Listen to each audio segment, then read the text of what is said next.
Good evening, everybody. My name is David Sproles, and I'm the president of the New York School of Interior Design, and I am thrilled to have you here this evening for the lecture, Designing for Learning Spaces, presented by Sean Corcorran, the general manager of Steelcase Education Solutions. Steelcase is, of course, one of the leading manufacturers of furniture for hospitals, offices, and classrooms.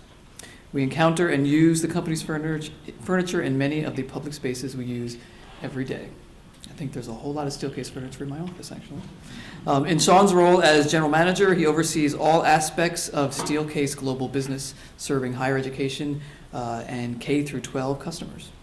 Prior to joining Steelcase, Sean was vice president of product development for Vecta and Polyvision, and he spent 16 years at IDEO, the world's premier design and innovation company based in Silicon Valley.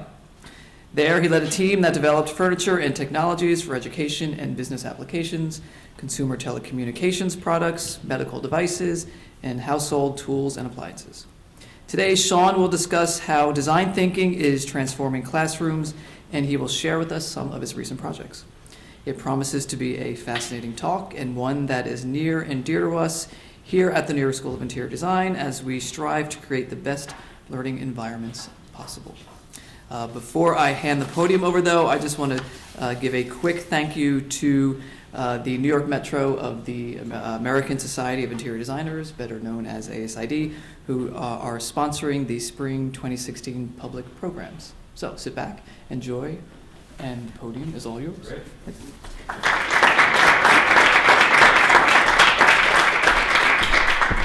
Thank you. Well, normally I walk around, so I think I'm going to get stuck behind there. But I thought I'd start by asking, so who's in the audience? So students, how many students do we have? A few. Okay, great. How many practicing interior designers? A few. Okay. Architects? Product designers or product engineers or anything? Okay, what have I missed? Friends from design. I'm sorry? Friends from design. Oh, thank you. Okay, plants. They call them plants. Okay. Who else? Anybody I missed? Pre-K-12 education. Excellent. Okay, good. So I'll learn from you. All right. Great. Okay. Well, thanks so much for coming. So I always want to make sure that this isn't an advertisement for Steelcase. So when I talk about products, it's really about, the products that we develop are really just the vessels for our research. And so hopefully I can tell you a little bit of a story about some of the products we've developed and the story behind it, kind of let you behind the curtain, and then hopefully I won't take too long, so we'll have plenty of time for questions at the end. And I guess you could interrupt me along the way if you'd like to. So with that, let's see. So what am I going to talk about? A little bit about who we are, Steelcase Education, environment behavior. I heard that there's a dean here who has a PhD in environment behavior, and I'm not an expert at that, so I'm a little concerned. So maybe she can, if she's in the audience, she can confer or confirm or deny what I've said. There's a lot of pressure on education these days, as I think we all know. If you're a parent, if you're a student, if you're an educator, tremendous amount of pressure for change on education. We'll talk a little bit about that, what we're seeing. And the new behaviors that we're seeing come out of that pressure, in part, pressure to improve student learning. And then, Steelcase, I spent a lot of time at IDEO. We very much focus on ethnographic research and firsthand observational research to get insight into what to design and where the problems are. And I'll show a lot of pictures today about classrooms we see today all around the world, which is a little bit shocking, but I think we've all been in those classrooms. And then use one of the solutions we've created as a case study, a design thinking case study. Talk a little bit about the research that we're doing after we install these solutions at schools and colleges around the world. And if there's time, it's not on here, we'll talk a little bit about libraries too, because we've spent a lot of time not just in formal learning environments like classrooms, but also in libraries. Okay?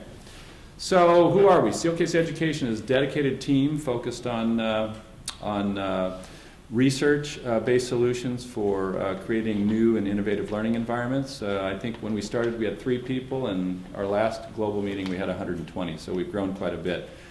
like the rest of Steelcase, we focus on behavior in physical spaces. We design to behavior. If we understand what's going on or how behaviors are changing in an environment, we can design a better environment. So that's really at the base of how we think about design. And core to design thinking is building empathy, really understanding the people for whom you are designing for. And so we'll talk a bit about how we build empathy and how that's led to solutions. And I guess, back when Steelcase is 104 years old now, 1912 we started.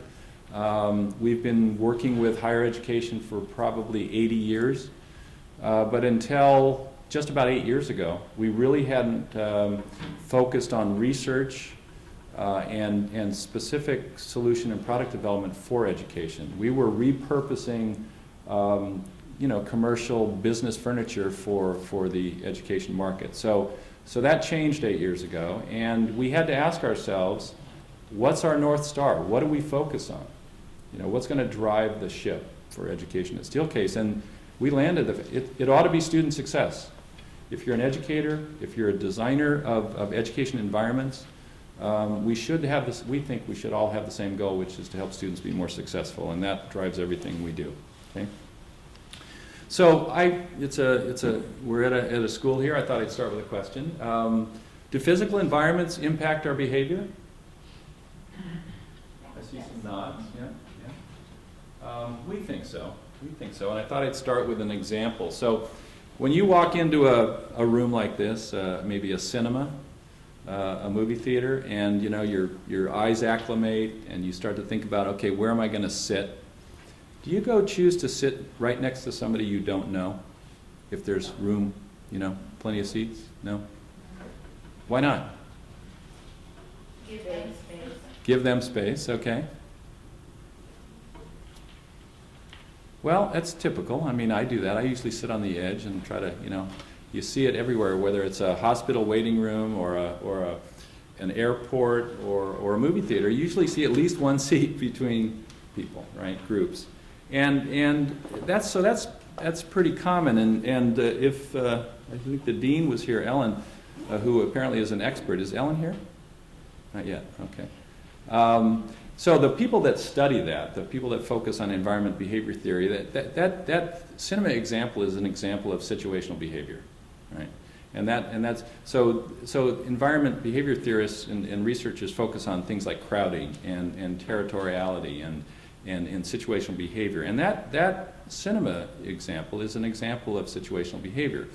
One of the constructs that kind of aligns with that idea of situational behavior is the idea of proxemic zones, and the students here might study this. I think it was E.T. Halls back in the 60s, and he created this theory around proxemic zones, and the idea is that we as humans act differently in different situations, and so he was trying to compare and understand why we behave in different environments. And one of the things he said was, it's kind of a fundamental, it's in our neocortex, it's a survival instinct that we have that drives our behavior in many situations. And he put dimensions to that. So if you look at the center, the 0 to 18 inches, that's the intimate zone. Okay, so that might be, you're holding a baby, you're in contact, or you're with a loved one or whatnot, and your senses are very heightened. Your vision is blurred. The sense of smell comes into play and things like that. So your senses are very heightened. It's also a zone of sort of, if you're in a situation you feel threatened, it raises the fight or flight response. Okay, and then as you move out from that into maybe a personal or a social zone, maybe a social zone might be something like a party. You're in a party, and you feel less maybe stressed. You feel less threatened. And so that example again in the cinema example where you're forced potentially into an intimate juxtaposition with somebody you don't know, and so that it could be uncomfortable. The Academy of Neuroscience for Architecture was formed back in, I think it was 2003, by the San Diego chapter of the AIA, working with neuroscientists from the Salk Institute. And they were working to try to understand this human response to the built environment. Okay? And we were just at their national conference. And so these are just examples of how there's a lot of research and there's a growing body of knowledge about how space and the environment, the physical environment, impacts behavior. Okay, so that's reference point 1 for today. All right. So second reference point is looking at the pressure that education is under, and it's growing. And so when we go out there and we talk to education leaders, administrators, government, industry, parents, these are the kinds of things that we hear. Pressure to improve graduation rates, improve learning outcomes. How do we prepare students for, you hear it all the time, jobs that don't even exist yet? Cost is a big issue. There was just an article in the cover of the Chronicle of Higher Ed this week talking about how small private colleges can be under a lot of pressure, financial pressure, and in some cases it might be a good idea for them to collaborate more with other small colleges to stay fit. How do we increase access? And then, I think at the state or the national level, how do we stay competitive as a society? These are real pressures that we're seeing and we're hearing about from these stakeholders. When you talk to students, and we talk to a lot of students, they want to be engaged in the learning. They don't want to be just talked at like I'm doing right now. So hopefully we can engage. A great teacher can engage a student in a lecture, but it can be very challenging. And so how do you do that? They're native speakers in technology, and if you tell them to leave the technology at the door when they come into the classroom, that's not who they are. We all learn maybe in different ways, and so how do we support their learning styles or the way they like to learn best? How do you make the learning relevant to them? How do you prepare them for the future? And college is really expensive, more and more expensive. So, how do you make it worth it to them? So those pressures and many more are driving new behaviors. So, if you go back, 100 years or less probably, school has been more of a teacher-teaching-centered experience, right? You've got a teacher standing in front of the room, they're lecturing to the students, and the students are sitting there taking notes, being quiet, right? It's about efficiency. But there's a big shift towards effectiveness. How do we create more learner-centered, learning-centered environments? And so that's driving new pedagogies, new methods of teaching. If it was purely lecture or mostly lecture 50 or 100 years ago, now we're seeing, it might be in a 50-minute class, you might have, 5 or 10 minutes of lecture, and then teams working on projects together, problem-based learning, group learning, peer-to-peer learning. Now you throw in online learning, technology, and blended learning, the combination of face-to-face learning and online learning. And then the flipped classroom, the whole concept of, rather than do lecture in the class and homework at home, do lecture at home and homework in class, so that students are working together on the problems and the teacher's there to help them. And I know that if you're not a math person and your son or daughter are taking calculus in high school, you might not be able to help them. And maybe they could get more help from a peer or a teacher in the classroom. And then there's a big move to personalized learning. So for forever, we've had kind of a batch mode mentality of teaching students. Certainly in K through 12, you're in a cohort that's the same age as you, and you march through a term and a year and the whole 12 years. You do it with a group, and it's not personalized to you. It's about efficiency. Okay, so behaviors are changing due to the pressures on schools. Now, okay, so environment, physical environment, space impacts behavior. Behaviors are changing, so we're going to see new environments, right? The learning environments are going to be different because of that, right? Well, this is what we see when we go out there. So all these pictures have been taken in the last 5 to 6 years in our research, and some as recently as a year or two. So this is what we see. This is the dominant mode.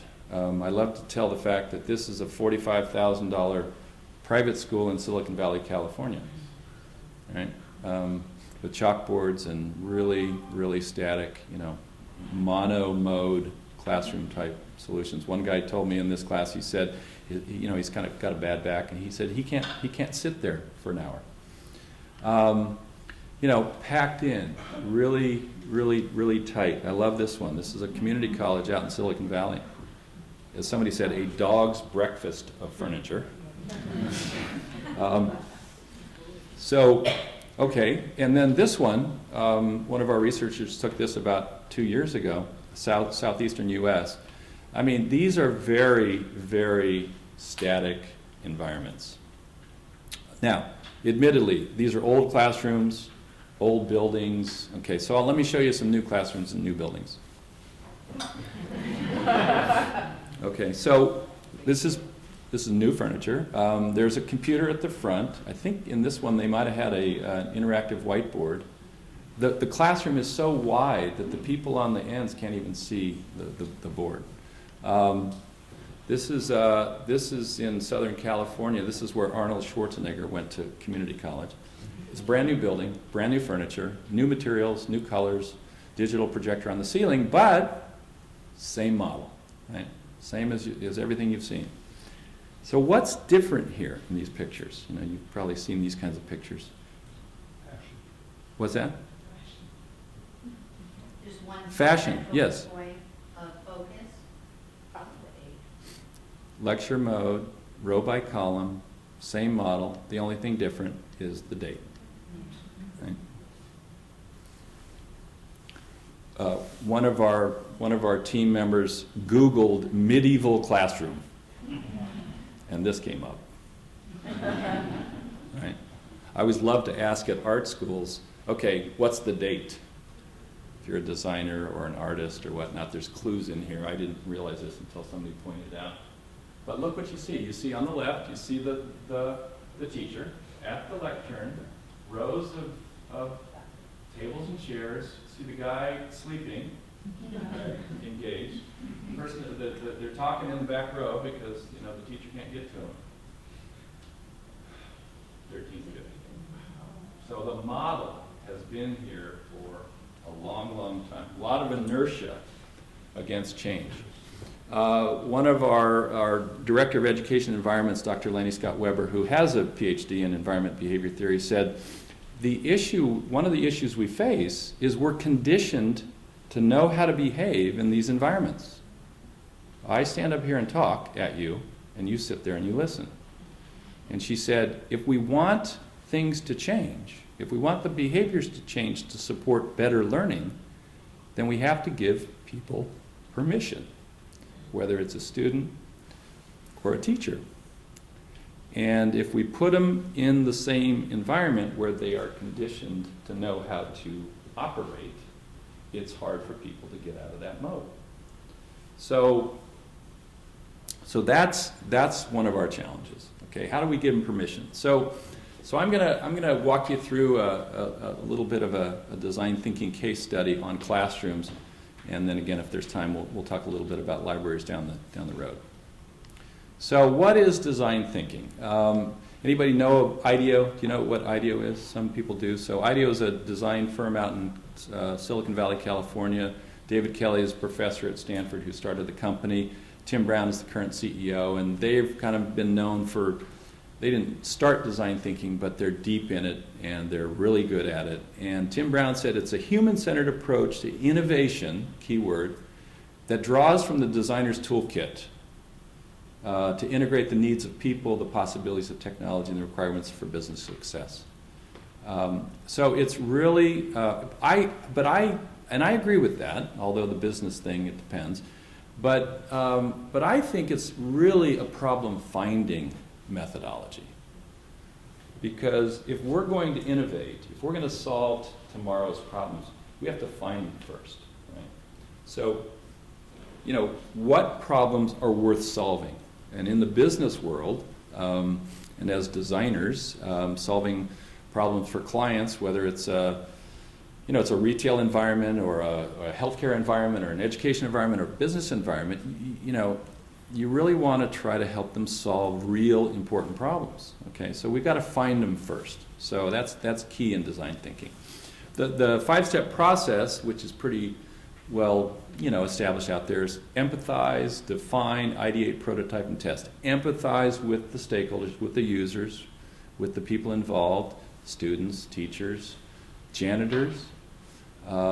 Define the problem in a way that you really know what you're trying to solve for. Ideate, come up with ideas. Prototype, prototyping is key, and then test. And then it's a highly iterative process, so this isn't purely linear, okay? So let's just talk about empathy and some of the things that helped us build empathy for users. So we'll start with classroom observation. So, and I love what the researchers come back with. So what's going on? There's an alternative posture for you, right? Why is she doing that? It's pretty interesting when you look at it that it's quite an ergonomic posture she's put herself in. You know, she's using her legs to hold up her notebook. She's got her feet up. She's sitting back. She's kind of relaxed, and you know, she's probably just trying to stay comfortable and stay engaged and take notes. So she repurposed the furniture and the table. Okay, we learned from that. Another example, on the left, you got a little tablet armchair, but the person's got paper, pencils, technology, all of that stacked up, can't use it, right? No place to put it, didn't want to put it on the floor. The girl on the right, you know, her backpack's on the floor, she's got her cell phone in her lap, her calculator on the work surface, she's holding, it's just, the furniture's not working for her. Right? So we see things like this and, okay, there's an opportunity here. What's the problem? We look for that. You know, stuff on the floor. I mean, if you don't have room on the table, you don't put it on the table. If you don't have any place to hang it or whatnot, it's on the floor. This happens to be a fixed classroom, but that's a tripping hazard. It's not efficient. You know, it's an opportunity, right? I love this picture. That's that same girl you saw earlier. So there's a little story here. So if you look at the picture, there's clusters of students, little groups around the room, right? And what happened is the teacher did what I said earlier. The teacher did a little bit of lecture, and set up a problem for the students to work on in groups. And then he said, and all of the tables were lined up in rows, or the chairs before that. And so they got up, they moved them around, it was noisy and messy and all that, but they got into groups. The teacher's walking around, assessing the students, what's going on, listening, whatnot, realizes that they kind of missed the point he made, went back to the front of the room to do some more lecture about that. Well, now the furniture is not supporting that mode. That girl's sitting in that chair, she's craning around like this, she can't take notes because her work surface is over here. So that's an opportunity. That's an opportunity. The furniture's not, in this case, supporting the behavior that's going on in the classroom. So we were meeting with the vice president of a school out in California, really progressive and all, and she brought us into her room. They were going to do a new building. She pointed to this and she says, I don't want any more of these. She said, in this, you're stuck. It's static. You can't work in groups. It's not easy to move. It's not big enough for big students. Okay, and we were on a path to design one of these, and we hear this from her. Right? So that got our attention. So these are the kinds of things that we see. Okay, so based on that and hundreds of other photographs and conversations we had, we defined the problem. We said, in this case, how might we reinvent the traditional classroom chair to support new students and their expectations, new pedagogies, these new behaviors, new technologies, and especially in dense classrooms. One thing we learned from the registrars at universities specifically is, you know, enrollments are growing. They got more and more people that they need to stuff into these classrooms. And so if we design just this big chair with a big work surface and whatnot, that's a problem. You know, we have to keep in mind the scale of the room and the scale of the furniture. So then we start ideating. And you know, it's the usual suspects. You know, you're brainstorming, you're coming up with lots of ideas. You know, one of the methods is, you know, the little Post-its. You know what those are for? That- What? The ideas that people like the Yeah, best. yeah, we're voting. I mean, but it might not be the whole concept. It might just be a piece of it. Like there's an element of that piece of the design that we think is relevant that we want to protect. Okay. Then we start to kind of give them names, and we start to, you know, try to sort of categorize the opportunities in the different areas. So we're looking at that. Remember I showed you backpacks on the floor and no place to store stuff? Look at that picture on the left. You see this chair now, this seat, which by the way, this, if I can back up, you see the flex seat on the upper left? That idea, that cantilevered in the seat. Now, that was all about, you know, making it more comfortable, because we heard from the students all the time that furniture's not comfortable. So we said, what if it had a little flex? But we didn't have to put a mechanism in there. It was just inherent in the design. So we took that piece, which we liked, and we put it on a base that had more room for backpacks instead of just books. Okay? So we're processing through.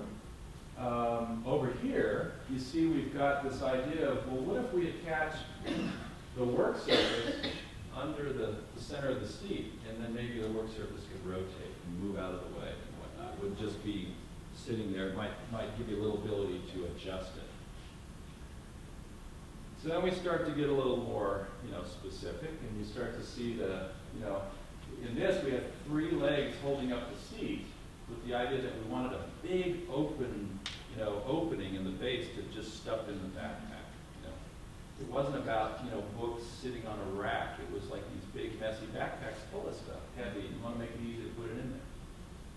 Then we start to think about how do you make the back, you know, more flexible and more comfortable, et cetera.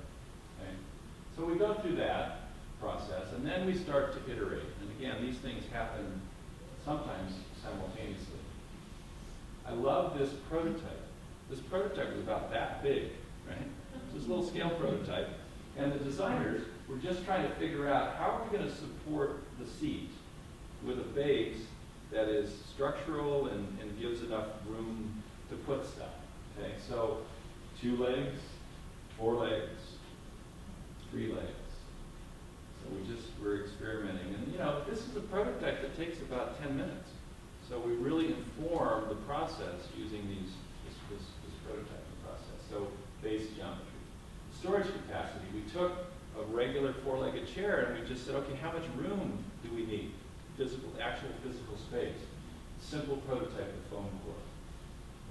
Then how you get in and out of the base, you know, so storage access in this case. So you remember the other picture I showed you with everything stacked up, you know, the laptop and all? We said, okay, how big does the work surface have to be to work today, not in the past? And we said, well, it probably needs to support a big old laptop and a 11.5 by 8 or 8.5 by 11 piece of paper. So we experimented with different sizes. One thing we noticed in our research with when we tested with users is we found that the width was more important than the depth, because people wanted to array things in front of them. So they wanted to be able to put, you know, a full laptop over here on a piece of paper, but at some point I can't use the space, you know, further out. So that was a key insight in the testing process. Seat comfort. We went out to IKEA. We didn't have a seat design yet. And we bought a bunch of cheap IKEA chairs, and we just started cutting them up and putting tape on them and, you know, shaping them. And again, these things go really quickly, so we're rapidly prototyping and iterating and then trying them out and seeing how they're comfortable and how the armrests would work. So we go back to one of those classrooms and we compare it. Just kind of want to get a sense of scale. Is it in the same range of scale? And then also just in context. Isn't that great, Pastor? Just, you know, kind of how does it fit? Does it look out of place? And this prototype, I mean, was probably built in a day. Right? So it just doesn't have to take weeks and weeks and weeks. And early on, we always said, keep it rough. You know, understand what you're trying to learn, and just build it to the extent that it's going to help you, inform you what you need to learn, and no more. So then you go faster. Okay, so then testing. So we build these rough prototypes and we actually test them with users.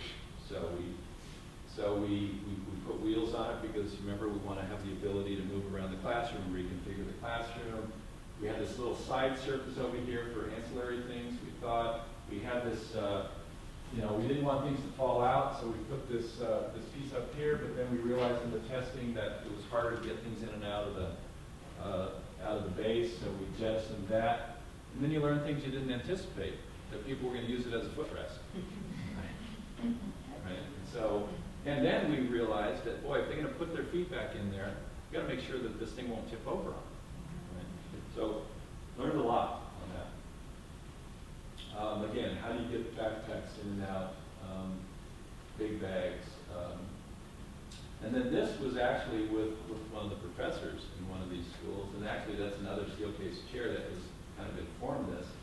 And he was checking the size and how easy was it to move the chair around and all, and thinking about how his class might leverage this. So lots of testing. So all of that, and I've got to tell you a lot more. I mean, this was about a 1.5 year development, led to a solution we call Node. And I don't know if you've seen it, but it was kind of the first classroom chair of its type. And we called it Node because we felt like, remember, we focused on student success. Students are nodes in a network of, a learning community with other students, with faculty, with content, and so that's kind of where the name came from. And this is what it looks like. So I don't know, has anybody seen it before? Some of you? Okay. So it's really simple. And usually, when people see it, they kind of get it. It kind of makes sense just from what the observational photographs you saw. So it's a really simple chair. It's got a big old base. You remember those little sides that I showed you on the base that stuck up, and I said, it got in the way? Well, this little basket actually has a little lip on it, and so things don't tend to fall out. We also found, and this was intentional, that this little ring right here served many purposes, including a footrest. So if you're a 4 foot, 4 person, or 4'9" or 5 feet, we find that students, shorter students, put their feet on that, so that it acts as a footrest. Now, you saw the product, but this is what it's about. Node is all about supporting a multimodal teaching and learning environment, a student-centered environment that teachers can teach any way they want. If they want, lower left, if they want to teach the way they've always taught, they can do that. So it's low risk from that standpoint. But if they want to put the students in groups on the upper left and work together, or a circle or a U shape, to share and discuss and present and all, they can do that. And the transition time between any one of those modes is seconds, and it's quiet, it's fast. Okay, so basically we can support the kind of the cognitive flow of the class, and support any of these modes that the teacher might want to have the students working. And then there's a lot of little details that you got to get right too. So the #1 requested addition, option, accessory was a couple. Coffee, water, whatnot. And we are finding that in the old days, in college, a lot of times they didn't allow food or drink in the classrooms, but that's kind of going away. They realize. In fact, we heard this today at Fairfield University. One of the teachers said, some of these students are here for a night class. They might have worked all day, and they're eating dinner during class. So anyway, that seems to be breaking down. Again, the ability to get into a backpack, and then we added this later as, in fact, I think we started this project before the iPad came out. And so, once tablet computers started coming out and really starting to get adopted into education, went from no apps for the iPad to well over, I think it's over 200,000 apps now for the iPad just for education. We added a little holder for it so that, again, you freed up space on the work surface. Okay, so these are details. So So remember I showed you those old funky classrooms, and so what does this allow you to do? So I just want to show you some pictures of some classrooms that use it. This is for the architects and designers of the room, Zaha Hadid. This is the Hong Kong Polytechnic Design School. They wanted a blank, stage, a blank canvas where they could do anything, and they can just completely reconfigure this classroom at will. This is in Guatemala at a medical school. They have completely changed their pedagogies to go to a problem-based, project-based learning model. This teacher, this is a middle school, and they changed the colors because they really do this group work and they didn't want to have to pre-select the team. So the kids come in, they sit anywhere, and then they just say, okay, orange team over there, blue team over there, yellow team over there. And again, it's very fast. It just helps the teacher really create a more fluid classroom. This is in Maryland. This is at a private girls' school, and they painted the walls and the floors the same colors as the chairs. And the kids they really appreciate it. They really enjoy it. One thing we hear constantly is the kids that are in these classrooms feel respected, and that the schools have thought about them to this extent and created these wonderful environments. This is a makerspace. I was talking to somebody. This is at a high school in Grand Rapids, Michigan, and so maybe a little more relevant for, say, the New York School of Interior Design, where you have all these studio classes. But there's a lot of making going on in here. And one of the things we've learned is, so this is a no chair on the stool, that when the tables are at a counter height in a classroom, it kind of democratizes the class. When you think of teachers standing up and walking around, and the students, now they're almost at the same level. So it kind of lowers that stress a little bit. And lots of vertical surfaces and whiteboards and things like that. This is brand new. This is in Larkspur, California. It's a middle school. And just the little unique thing here is you notice the row of tables and chairs in the back row?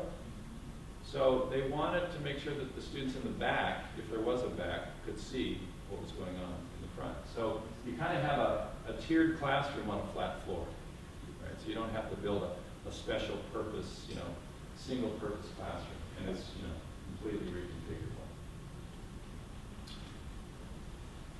What kind of school do you think this is? Elementary. What's that? Elementary. Elementary? Okay. Way off. Sorry. College. What? College. College, okay. You're getting closer. Yes, it's a college. What kind of school do you think it is? Religious. Nope. It's public. It's in the Midwest. So, what kind of discipline do you think it is? Like, is it an art school? Is it huh? Sports medicine. Sports medicine. Okay. It's a business school. Business? It's a business school. Business school. And there's only one picture here, but it's a very large, multifaceted, flexible classroom. Lots of choice. I mean, those aren't our chairs, those beanbag chairs. They just matched them to the other chairs. They wanted to give the students the ability to work in groups in multiple postures and give them choice so that they were comfortable. It's super flexible. Really neat. I think this is the last one in this group. So this is a brand new classroom at the University of North Carolina. And the reason I wanted to show you this picture is because I wanted to show you the after picture. So this is the after picture in this classroom. Right. So this is a lightly tiered, purpose-built lecture hall that works in one way. And the one on the left is an active learning classroom that the teacher can lecture, the teacher can roam around the room. There's actually, they basically, it wasn't that steep a tier, so they could level out the floor, which they did. And you can't see it that well, but right down the middle, like right here going up, it's almost like that one is raised, and so the teacher can walk down, and the teacher's up like 2 feet. So the teacher can really scan the whole classroom and see where somebody might need help. Okay. And this didn't require new building. This is just rethinking how the behavior is changing, and then how the space and the furniture and the technology all come together to support that new behavior, those new behaviors. So, okay, so I showed you all that because I wanted to show you examples of the research leading to a specific solution, leading to classrooms that included that solution. But we're working in lots of different modes, in lots of different classrooms. This is I think it's a VCU School of Pharmacy. And they do case studies, and they work together in teams, and they share a lot of digital content. And so this is a setting where they've got a digital, a flat panel, and then there's pucks. This is actually one of our solutions, but there's pucks. All the students can pull these out, they plug in, and every student can push a button and show their content at the, just like that. We have a wireless version as well. And then there's multiple. This is a classroom. This is just one setting in the classroom. This one's quite interesting. This is at the University of Windsor in Ontario, Canada. And this is a large active lecture hall, or a large active classroom. And so what they did, this is a new classroom, and so they made the form factor of the room was wider than deep. Okay? So it wasn't long and deep and steep. And then the tiers, each tier was deeper than a normal tier. So they could put a table on it. And then there's technology or whiteboards behind the tables. So the teacher can lecture in this room, but they can have group work going on in this room too. Peer learning and problem-based learning. This is at Steelcase University in Grand Rapids, Michigan. This is an X configuration we call a Learn Lab, and it's incredibly fluid in the ability to move between different modes again. And there's no back of the room. There's no bad seat. You can't hide in this room. Sometimes students don't like that, but you can't hide. And it's highly supportive of teamwork. And the teacher can teach from anywhere in the room.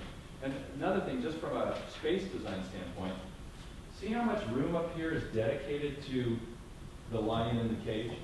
Me, the teacher. So when you do something like this, you reclaim all this space. So it's actually more efficient use of space, or it can be. So that's something to think about. This is the University of Florida. It's actually in the interior design school, and the professor here is doing research on this classroom, dual screen classrooms. He's also using tablet input devices. And he's measuring productivity and creativity in design programs using this space with tablet input devices. I haven't seen the results yet. But very, very interesting work. Not a great picture, but the story is quite interesting. Again, this is at VCU, the med school. And this is a classroom with, I think it's 22 tables. And each table can handle 6 students. So let's do the math. Is that like 132 or something? And in the middle of the room, there's a divider that can come down from the ceiling to break it into 2 classrooms. Okay, so it could be 66 each. And then there's another one of these on the floor above. So it can get to 264 students, and one teacher can teach all of these. And the teacher, and there's usually TAs in the different room. And if a TA is walking around, this is a med school, and that student who's plugged into this screen has something on this screen, or this team has something on these screens that the TA or the teacher thinks that the whole class should see. Then they, tell them, they push a button, and everybody can see it. Stanford D School. Very, very progressive program. And I show this picture because you hear so much about technology in education, and it's a big deal. I mean, technology is allowing us to do things in education we've never been able to do before. And they also use foam core and Post-its all the time and whiteboard. And when I asked the leaders of the program why, here you are in the middle of Silicon Valley. It's a pretty wealthy school. You can pretty much probably buy whatever you want. And you use foam core and whiteboards and Post-its. Why is that? They're flexible. They said they haven't found a better user interface. I think that's an opportunity.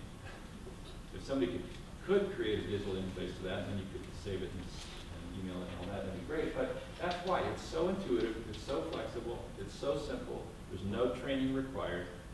And so I think the message there, and in a lot of these pictures you see a lot of whiteboards, personal whiteboards, different sizes. Analog is good. Analog's not going away. And it's an adjunct to digital. So if you think about everything you've seen so far, and you go back to that before and after picture I showed you, this is an example of 3 different sort of levels of progression in designing a classroom for the future from the inside out, where the footprint of the building and the rooms is identical in each case. Okay. So, the point is, that's where we've been up there on the left. You walk in there, Steve, as you said today, you know how to operate if you're up on the left, because that's how we all learned, and pretty typical and traditional. But by rethinking the design of the classroom, by rethinking the furniture selection and how the technology works with all of that, and if you base it on how you want the room to behave to support the teacher and student behavior, you can do a lot without having to build a new building. How does the seat count figure in? We have learned that typically in active learning environments, it takes a little more. If you packed in no chairs in a classroom, I think you can get down to like 17 square feet per student. But it might look like that classroom where you saw all the tables butted together and you can't move anything. Right. And so that's definitely true. Is there a square footage number that you would typically go by for progressive, per square kid? It would be hard for me to kind of generalize, but you're going to add at least a couple. You might get up to 20. I'd have to ask the designers kind of where we are, but yeah, you have to allow for circulation. You have to allow for that reconfiguration and moving around. That's just a fact. And then what about like when the class is over and you put it? These look very orderly, so Yeah. I assume that they stay like that. But in some of the earlier versions where like people get together in teams and stuff, Yeah. how does that happen? Like what happens for the next class? Is it Yeah. just left like that? Or? Great question, and that depends on the school, it depends on the protocol, it depends on the teachers. The one answer is it takes a couple of seconds to get it back to the way it was. Yeah. And if you have a protocol where the teachers do that, I was at Fairfield, and we've heard from some people, I can't handle that chaos. I come into the classroom and it's different. And it's not the way I want it. And then other teachers we've heard from come in and they say, okay, I know it's working because it's been reconfigured. At Fairfield, they come in every night and they put it back the way it was. So I think that's probably maybe a training or a protocol thing that you have to address. Not everybody's going to be comfortable with it. So you saw the upfront research and then the sort of concept work and then the solutions, and so we have probably 200 education institutions come to Grand Rapids headquarters every year, and they usually they love the story, they love the pictures, they like the comfort, all this, but they always ask, well, does it work? Does it really help learning? Does it really help the students and the teachers? And so that's the first question. The second question they ask is, can you prove it? So we heard that enough that we created a post-occupancy research survey instrument. Again, Lenny Scott Weber, who's a professor, PhD, created it. And we've deployed it now across, I couldn't even tell you how many institutions, but I know it's over 2,000 students and over 200 professors or teachers in the study. And the question, the central question we asked ourselves as we were developing this was, can the intentional design of space and furniture support increased student engagement? And one of the first questions, one of the other questions we were asking ourselves at the beginning was, what should we measure the schools measure lots of things. I mean, there's so much data in education. Grades, retention and dropouts, engagement, that's something. In fact, the National Survey of Student Engagement was one of the big influencers on our study.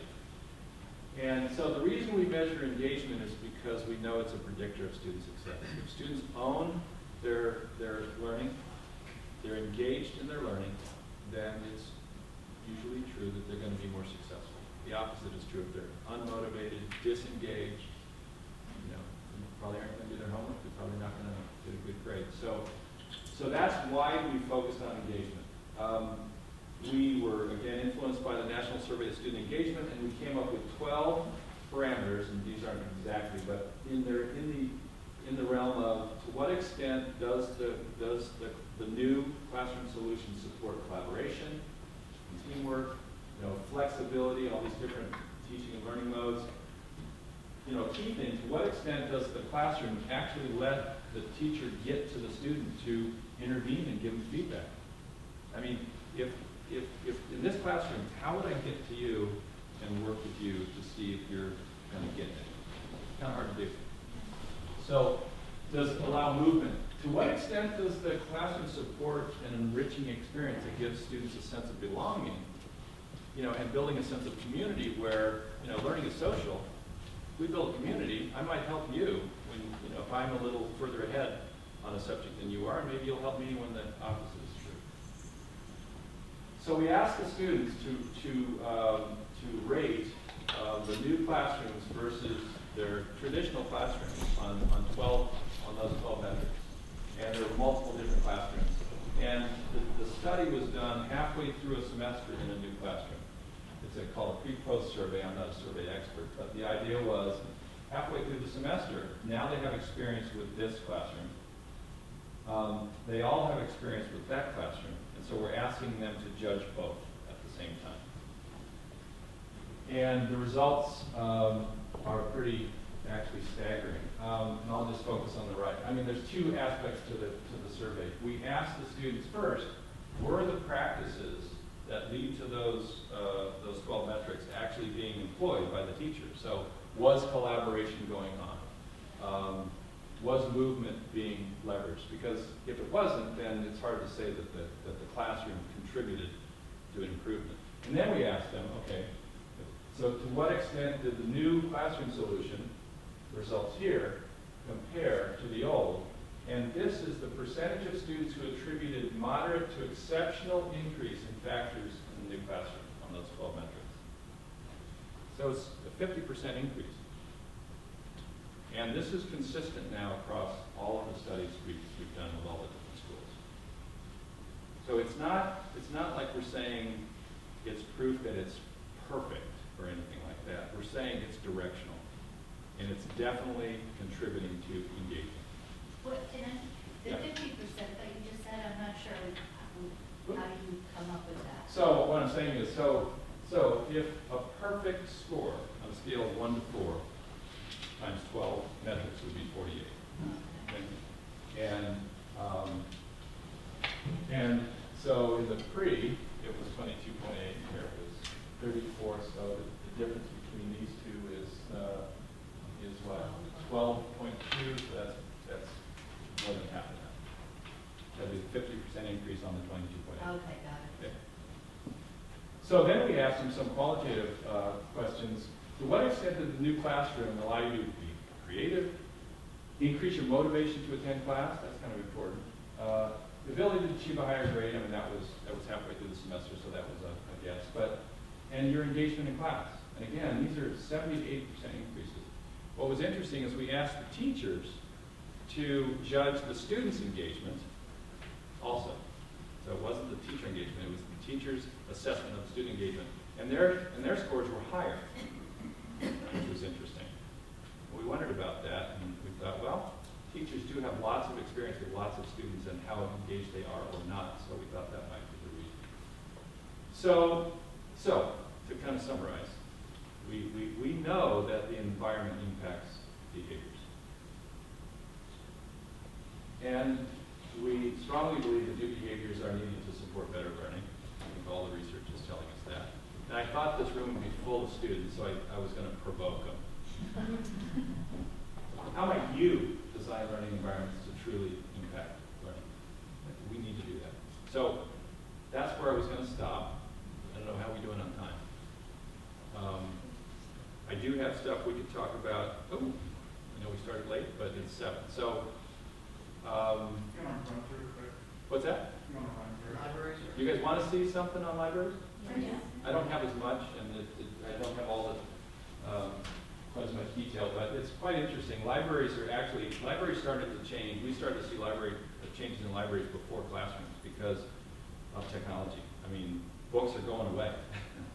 I mean, they're not going away, but they're leaving libraries, and often they go off to a remote facility where they can retrieve them in 12 or 24 hours. And so they put the books, we're seeing this more and more, in areas that maybe aren't as expensive, or it's a denser situation, and then they retrieve them. And then they use those spaces that they freed up from the stacks for other things. So, we go out and we take pictures, and this is the kind of stuff we see. Look at all the pictures with no books. We worked with Stanford Engineering School, and they said, we think we're going to do a bookless library in our new building. But before we do that, we're going to measure how often the books are checked out. And if they haven't been checked out in, say, 5 years, we're going to send them to an offsite. It was like 85% of the books hadn't been checked out in over 5 years. So they did that, and they started creating new spaces. So, food, backpacks. I mean, this guy is sitting with his headphones on, working in the middle of a big open room all by himself. So we call that alone together. Here their students are trying to find a little place where they can work together. So some of the things we see, so lounge postures. Students love to work in kind of relaxed postures to kind of get comfortable. But what we noticed is when they do that, like up there, the laptop's in the lap, it's not very ergonomic. It's actually not a very good thing to do. It's not ergonomic. This girl over here has pulled up a lounge chair to a table. And the desk chair is sitting right there. This one's great. If you're a facilities person, that's your worst nightmare, right? You got one kid using 3 chairs, okay? One of them's a footrest. He's sitting in the other one, and typically we see the backpack in this one. That's for storage, right? Taking up a lot of space. Look at how they put their stuff out. This girl over here is working. First of all, she's near a column for power. She's got her stuff arrayed. She has all this stuff. There's all kinds of stuff on the floor here. There's stuff all over. So just a place for your stuff is an issue. Okay? I wish you could see this better, but there's actually, it looks like bars on the, back down that little cubby there. This guy's just really trying to get away to focus. It's like he's in prison. And so we see this all the time. Students seeking out places they can hide, okay, to maybe block out distractions. Okay, so check this out. What's going on? Start on the left. What do you think you see on the left?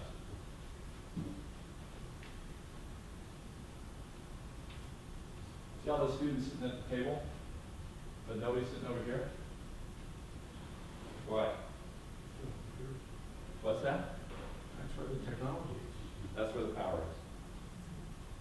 Power is in the table, but there's no power over here. We were in the library in the University of Chicago, and we walked up the stairs, and we turned around the corner, and right here was this big, long, desk. I mean, it was like a reception desk.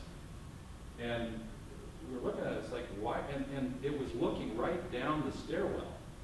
We thought, why are they all sitting there? That's where the power was. So that need is ubiquitous. We see that. This is too many words, but we decided there was an opportunity to develop a solution to support relaxed, remember those alternative postures, kind of lounge posture, relaxed, and focused work in the library, optimized for individual study. And then support comfort, privacy, ergonomic support of your laptop when you're sitting in a lounge posture. That didn't exist. and then storage and space efficiency and all that. So we came up with this thing called Brody, brain and body. Supports your brain, gets you into kind of the zone, really allows you to focus. Super comfortable, and it's got power. See this here? You can plug in. It's got an array surface to put your stuff. The footrest was really important because when you're sitting in that lounge posture, when you can put your feet up, it's like, ah. It's almost the first section of the airplane. Yes, yeah. Where you have your little everything. First class cabinet. So I think, so there's another picture of it. One of the key things we found is if you're going to sit in a relaxed posture, I mentioned, you have to have an articulating table. So this is a different way to work. Normally you sit in a chair and you go and you lean into a table to work, right? And this one, you sit in a chair, you lean back, you put your feet up, and then you bring your work surface to you. But now you need the work surface in a different configuration. You have to be able to articulate the work surface to hold your laptop ergonomically where you need it. And it's pretty amazing. And there's your first class cabinet. So these are just sitting next to each other. So in the middle of a big open room, it's amazing how much it allows you to focus. What's that? And then some other solutions. I mean, just libraries. I mean, this is the Grand Valley State Library. They built a new building, and the dean, who's been there for 35 years or more, said, "I don't want another book box. This is not a book storage facility. This is a place for students to learn, to collaborate, and to work and to study." And so it's got a range of spaces all around the building. They did an acoustic mapping across the floors, both horizontally and vertically in the 4 floors. This is their knowledge market where they have both analog and digital tools to tutor students. It's all student run. They have an upper floor called the innovation floor where they have these zones where it's just whiteboards on all the walls and different levels of technology for students to do project work together. This is UCLA, the Young Research Library. They got rid of the books in this area, put classrooms around the outside, and this is all about student collaboration with technology. This is a telepresence space. So as there's more and more distance learning going on, and as students, whether they're in New York and they're collaborating in China or whatnot, a lot of times, telepresence is getting cheaper, high definition video conferencing, and so we're seeing these crop up in libraries. So I think that's it. Thanks so much.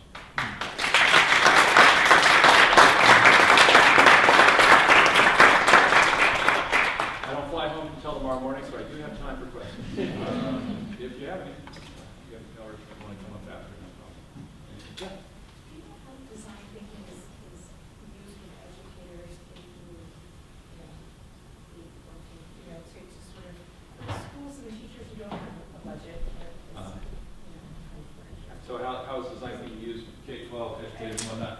The whole makerspace movement and all that, about this, the idea of not just listening, writing, but making, and the amount of engagement you get when students are making things. We were just at a K-12 school, a middle school in, New Jersey, and they have a STEM class with a robotics lab, and they're using Mindstorms, Lego Mindstorms. Not real expensive. I think typically the parents, I think they supply them at the school, but a lot of times the kids want them at home too. There's so many ways to do it. I mean, we work with schools where, in a maker class, design thinking class, they'll make their own tables.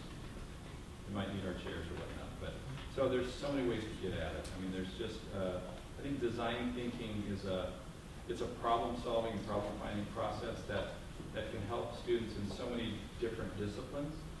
And there's a lot of free stuff online on how to do it.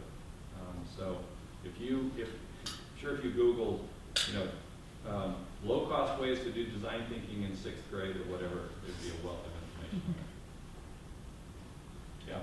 I saw a lot of bright colors. Was that Yeah. also deliberate in the design based on behavior? Did it seem to energize students or? Well, we didn't do it intentionally for that. No, it was like we wanted to create a palette that was fun and maybe a little bit inspiring. We've heard after the fact that students just find it that way. They find it inspiring. We did do some color research, you know, maybe 8 years ago, on the impact of color on different grades and different ages. And there is a correlation. I mean, you can be intentional in the colors you choose. Red tends to be a, you know, an invigorating color. Blue is a calming color. And then there is some difference depending on the age range. So, you know, you might not want to have as much red in the lower grades, for instance. You know, you might get them too, you know, jacked up. Yeah. Seems like a lot of the products focus on flexibility and like the immediate sense of the classroom. Yeah. Are you seeing institutions intersect to like flexibility on an architectural scale, with like raised access flooring, into mountable partitions, to like change the needs between semesters or annually to get power throughout the space, or are they not really buying into that? There's definitely some of that. I mean, that library that you saw at the end, it's a 4-floor brand new building, and it's all raised floor. Because they wanted the long-term ability to have that.